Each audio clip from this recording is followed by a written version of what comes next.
Well, it's no surprise we had record-breaking heat again here in Phoenix, and I went 3 days. 3 days! Yes, 3 days. Oh, we got some ducks back here. That's good. I'm hoping to find some more ducks, but I went 3 days without air conditioning, and I'm going to try to find more of the ducks by walking down the street. But yeah, I went 3 days. 3 days! We got to 93 degrees. It was absolutely awful. And let me tell you, when your house is 93 degrees or more, you really will be rethinking some of your life choices. I've made a huge mistake. Especially if you're considering moving to Phoenix, there's a lot of reasons not to. That's just one of them. So, Chandler, Arizona, named, of course, for one of the greatest characters in television history, Chandler Bing. Little known fact. I knew it! What I want to talk about today are brick walls. And brick walls are something we're always going to happen. Brick walls are always something that we're going to have when we are doing family history work. And a brick wall is when we fail to find any information on a family member. We're all going to have them. You're going to have all sorts of them. Some you're going to break, some some depending on how far back that we're talking about and what area. Scotland! It's just not going to be something we can solve. So I got two in particular that I want to talk about today because I'm hoping to be able to break these brick walls here real soon. And I've been working on these two for years. So the first brick wall that I want to talk about has to do with the McDonald line. And so there were 4 McDonald brothers that I know of that immigrated from Antigonish, Nova Scotia to Thomaston, Maine. And one of the brothers is named Angus. Yes, I know, what a shock. You talk about a brick wall when you got such common names. Well, they had an older brother named Donald McDonald, and that's even more common. So these 4 McDonald brothers immigrated to Thomaston, Maine in about the mid-1850s. 3 of them married Cullen's sisters, who were from Ireland. Angus married Bridget Cullen and had 2 kids. Oh, I see the ducks.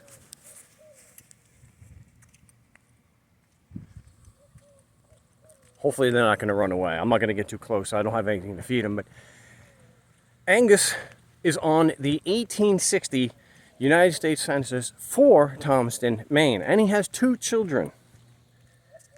Now, he is not on the 1870 census. So, I'm sure everyone would agree.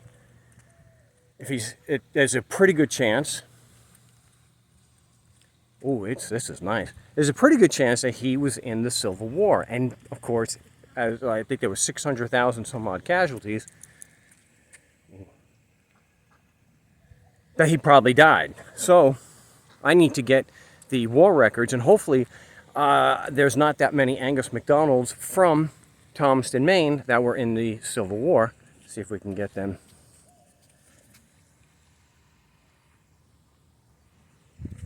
It's actually pretty nice. So hopefully there weren't too many Angus McDonalds that were in the Civil War from Thomaston, Maine. So if the records are fairly detailed, then I will be able to break that brick wall, and I'll be able to settle that and know that he didn't return to Thomaston because he died. Because he's dead. So hopefully I will be able to find out. And the other one is really driven me crazy, and this is again years long. I found my great-grandfather, Pietro Randazzo, I found his naturalization record. And on these Ellis Island records, they always put down where you are going. So who you're going to see. See, we get the sun. Wow, that's quite a sun. So, oh, here they come.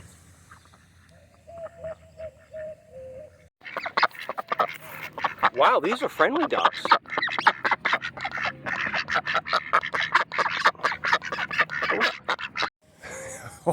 So they turned out to be very friendly. So this one has really driven me crazy for a number of years, and I have got to find it. It's one of those things, it's my white whale, I have got to find out. So I found that Pietro Randazzo, my great-grandfather, Mio Bisnonno, he went to go see and stay with a Stefano Menino.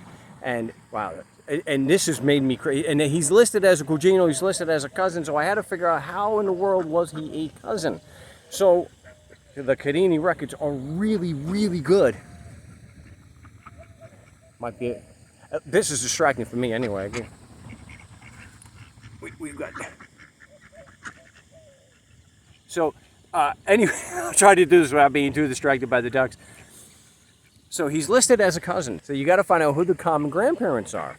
So that's for him to be a cousin. So I went and probably added over 1,000 people in 6 months trying to find this connection. I checked all the siblings, the grandparents, everything I could think of. And the best that I was able to do with Stefano Menino, unfortunately, at this time, and this is like 4 years later, the best I can do is I found out that he married 2 Galamia sisters, Calamia, and that's because one of them died. There was Felicia and Isabella. These guys are pretty friendly.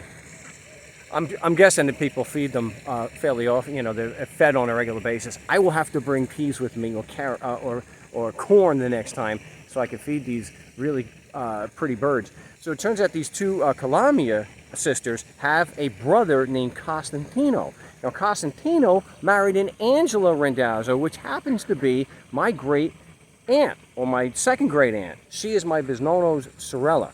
So Angela Randazzo and Pietro Randazzo are actually brother and sister. So, but that doesn't make Stefano Menino my grandfather's cousin. It makes him nothing. I am your father's brother's nephew's cousin's former roommate. What's that make us? Absolutely nothing. It's his sister's brother-in-law. So that didn't work out. So that is something that I'm hoping that really soon I'm going to be able to break that, because for whatever reason, I have to find out how Stefano Menino is related to my great-grandfather. And yes, I did look to see if it was maybe another... I did look to see if it was maybe this Pietro Randazzo was not my great-grandfather, but the age and where he was going, it lines up.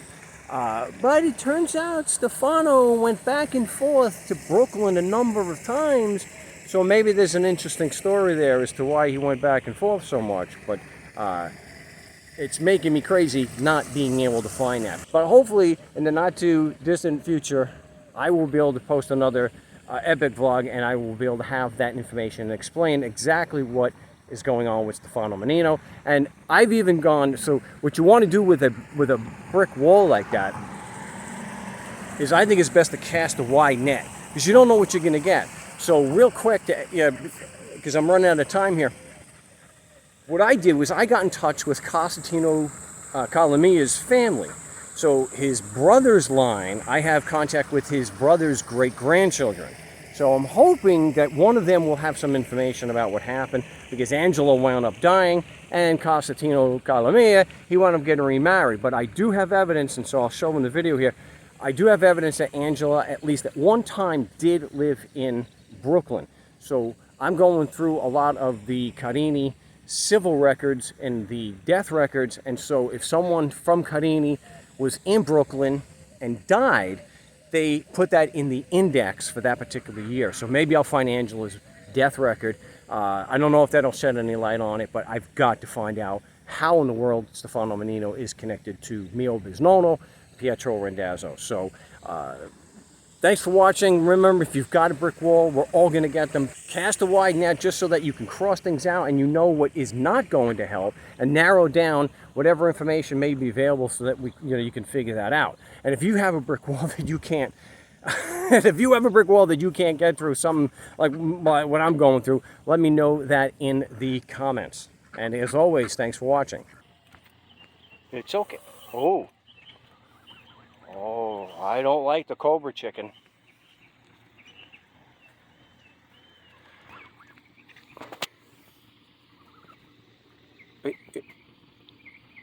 I think I'm being threatened by geese.